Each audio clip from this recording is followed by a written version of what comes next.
বুবু বিদেশে একটা ছেলের সাথে প্রেম করে। ছেলের নাম ফরাদ, ইটালি থাকে, এখন দেশে আইছে। বুবু আপনারে কি ভালোবাসে, আপনার থেকে আরো অনেক ভালোবাসে ওই ছেলেরে। আপনার সাথে ফোনে কি কথা বলে বুবু? বুবু তো সারা রাত 24 ঘন্টা ওই ছেলের সাথে কথা বলে, হোয়াটসঅ্যাপ, ইমোতে। আপনি একটা কথা বলেন, আপনি বুবুকে যখন যখন ফোন দেন তখন তখন পান না তো? কারণ বুবু আমার ফোন দিয়ে ওই ছেলের সাথে কথা বলে। কেন জানেন? কারণ আপনি যেন অ্যানাদার কল ওয়েটিং এ না পান। আমার বুবু এখন পড়ে, আপনি জানেন ওই ছেলের সাথে দেখা করতে একটা হোটেলে গেছে। আমার পাখি আমার হাতি ধরতে দেয় না, আবার আরেক বেটার লোকে আরেক হোটেলে যাইবো? না না, আমি এসব বিশ্বাস করি না। বুবু যে আপনার হাত ধরতে দেয় না, এটাও বুবুর একটা অভিনয়। বুবু আপনার হাত ধরতে দেয় না, কিন্তু ওই ছেলের সাথে একটা হোটেলে। আমার বুবু তো, আমি এর থেকে আর বেশি কিছু বলতে চাই না। ওই ছেলে বুবুরে ছবি পাঠাইছে, আমার ফোন দিয়ে মেসেজ করে দেখেন। আপনি যেন আমি এখনো আমার বুবুকে ফোন দিতে পারি, সে তো ওই ছেলের সাথে হোটেলে আছে। কি অবস্থা? কই তুই? তোরা ভালো লাগাইছি, কত কিছু যে নিয়ে আইছে, তোর লেগেও নিয়ে আইছে জানোস। বাহ, ভালো তো, ভিডিও কল দিব। এই দেখ কত কিছু নিয়ে আইছে, দেখ দেখ দেখ। তুই যে মিজান ভাইয়ের সাথে এগুলো করছিস, তো একদম কাজটা ঠিক করিস নাই। মিজান ভাই খুব কষ্ট পাবে যদি এগুলো জানে। মিজান ভাই একটা ভদ্র মানুষ, সহজ সরল মানুষ, তার মনটা এত ভালো। তুই কেন মিজান ভাইকে ঠকালি? কোনটা ঠিক আর কোনটা বেঠিক ওইটা আমি খুব ভালো করে বুঝি। আকি তোর আমার এগুলো বুঝানো লাগবো না, আমার নিজের ভালো আমি নিজে বুঝি।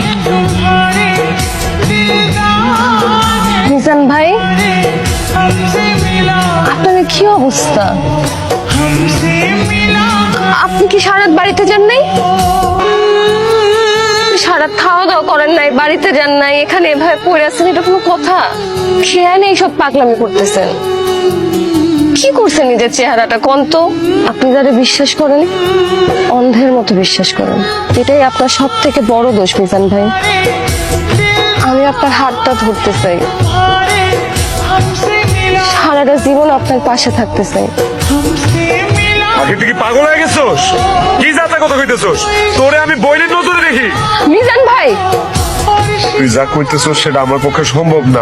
আমি আপনার বিয়ে করতে চাই।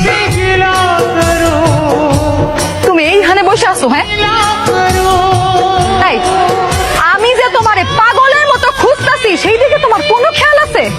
গতকাল রাত থেকে আমি তোমারে কতবার ফোন দিছি, তুমি দেখো তো, একটাবারও তুমি আমার ফোন ধরো নাই। তুমি কি মনে করছো তুমি এরকম লুকায় থাকবা আর আমি তোমারে খুঁজে বাইর করতে পারবো না? তুমি আসলে আমার কোনো খোঁজ খবরই রাখো না এখন। আর আমি কি করতেছি, কই আছি, তোমার জানার কোনো ইচ্ছাই নাই। গতকালকে আমি সারাদিন কই ছিলাম, কি করতেছিলাম, কোনো খোঁজ খবর নিছো তুমি আমার? একটাবার খোঁজ নিছো? তোমার লগে যে আমার দেখা করার কথা ছিল, আমি কেন আসতে পারি নাই, কই ছিলাম, সেটা জানার একটাবার চেষ্টা করছো তুমি? আমার তো সর্বনাশ হয়ে গেছে রে, আমার তো সবকিছু শেষ হয়ে গেছে, সব ধ্বংস হয়ে গেছে, আমার আগে সব শেষ হয়ে গেছে, সব ধ্বংস হয়ে গেছে। তুই কি কয়? কি হয়েছে গো?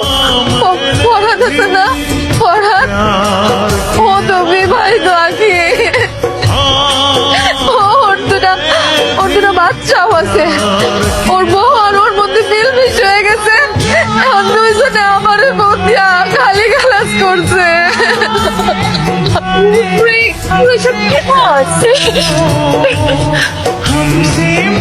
তুই ঠিক বলছি জানোস, নিজানের বদয়া লাগছে, নিজানের বদয়া লাগে আজকে আমার সাথে এরকম হয়েছে। আমি কি করব? মিজান তো আমার ফোন ধরতেছে না। তুই মিজানের ফোন দে না, দে না। বুবু, আমি মিজানের ফোন দিতে পারবো না। আরে তোর বোন বিপদে পড়ছে, তুই তোর বোনের পাশে থাকবি না? হ্যাঁ, নির্মিশ করে দিবি না? বুবু, আমি আমার মিজানের ফোন দিতে পারবো না। হ্যাঁ? এই, কি করলি তুই? তোর মিজান মানে আমি কি ভুল শুনছি? আবার কত আবার কত? তাই আকি কি? বুবু, তুমি যা শুনছো ঠিকই শুনছো। আমি আমার মিজানের ফোন দিতে পারবো না।